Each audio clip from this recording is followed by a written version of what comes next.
Bismillahirrahmanirrahim. Teman-teman sekalian, kita bertemu kembali di konten baca buku pada channel Amri ini. Saya akan melanjutkan membacakan buku dengan judul Bid'ah dan Khurafat di Indonesia, buah karya Abu Umar Abdillah. Saya akan membacakan subjudul yakni mengenal khurafat. Orang Arab dahulu mempercayai bahwa perilaku burung merupakan isyarat akan nasib seseorang. Jika mereka hendak pergi, mereka menerbangkan burung. Jika burung terbang ke arah kanan, berarti itu pertanda baik. Mereka pun akan berangkat.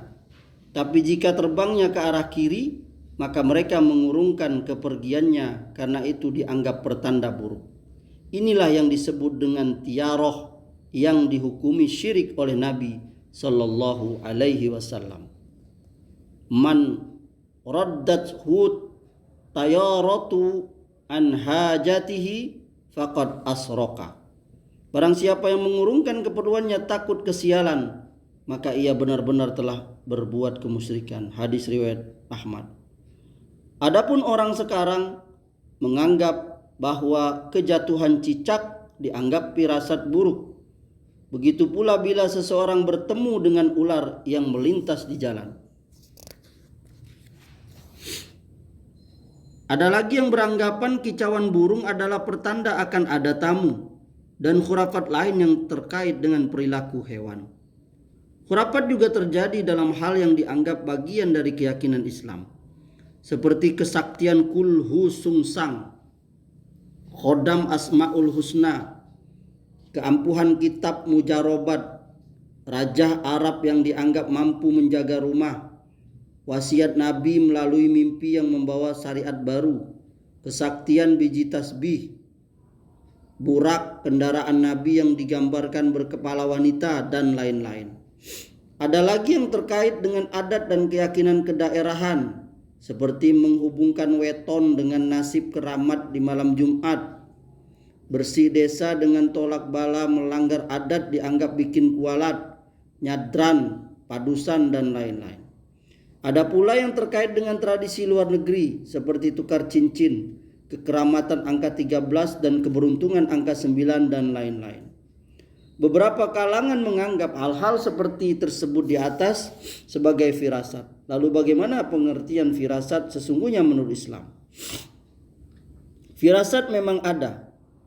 Kalangan ulama tidak mengingkari adanya firasat yang dimiliki oleh orang mukmin. Apalagi ada hadis yang diriwayatkan oleh At-Tirmizi yang berbunyi, Ittaqu firasatal mu'minin fa innahu yanzuru binurillahi.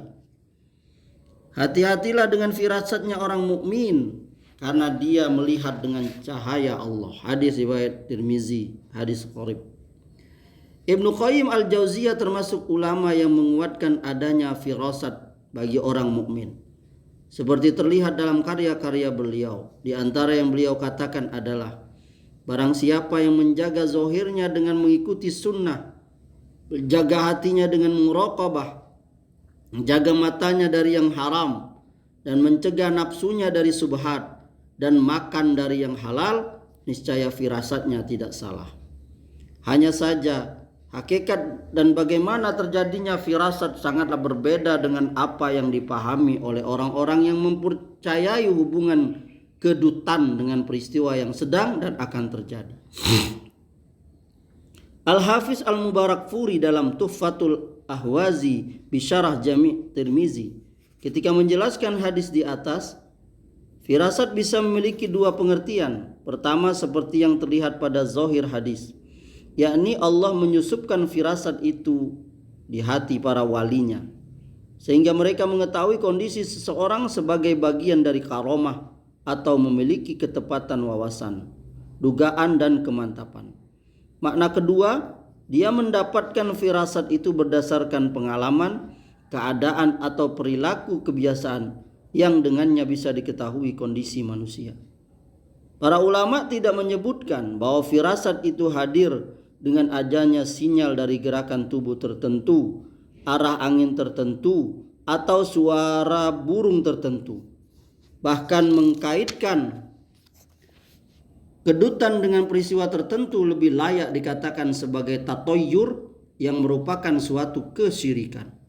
Secara bahasa kata ini berasal dari toir yang bermakna burung, yakni meramal kejadian berdasarkan suara burung. Namun pengertian tersebut secara istilah juga mencakup seluruh keyakinan yang mengkaitkan peristiwa tertentu dengan tanda tertentu yang secara ilmiah dan syar'i tidak ada kaitannya.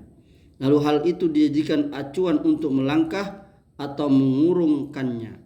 Yang demikian ini termasuk kesyirikan. Imam Ahmad meriwayatkan dari hadis Ibnu Amr, "Man raddat tiyaratu min hajatin faqad asroka." Barang siapa yang mengurungkan hajatnya karena tatayur, maka ia telah berbuat syirik. Hadis riwayat Ahmad. Tak ada hubungannya telinga kedutan dengan orang lain yang menggujingnya di tempat yang jauh, baik secara ilmiah maupun syar'i, sehingga tidak layak kita menjadi sedih karena menunggu musibah setelah ada sinyal kedutan, atau mengurungkan niat baik gara-gara kedutan. Makna tahayul dan khurafat. Kedua kata ini memiliki kedekatan makna, sehingga seringkali masing-masing menempati posisi yang lain dalam sebuah kalimat. Khurafat secara bahasa biasa diartikan dengan tahayul, dongeng atau legenda.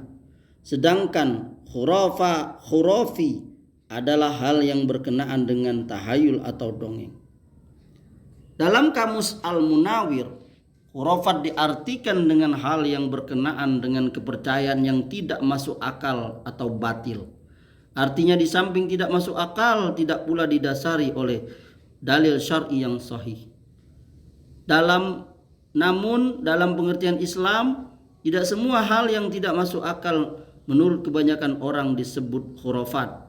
Jika keyakinan tersebut memang dikukuhkan dalam Al-Quran maupun As-Sunnah, maka itu menjadi hal yang pasti benar dan wajib untuk diyakini. Jadi khurafat ialah semua cerita yang berupa rekaan atau khayalan, ajaran-ajaran, pantangan maupun larangan, adat istiadat, ramalan-ramalan, pemujaan atau kepercayaan yang menyimpang dari ajaran Islam. Berdasarkan pengertian di atas, khurafat mencakup cerita dan perbuatan yang direka-reka dan bersifat dusta. Begitu juga dengan pemikiran yang direka-reka merupakan salah satu bentuk khurafat.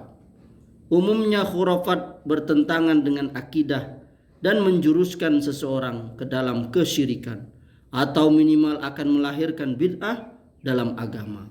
Wallahu a'lam.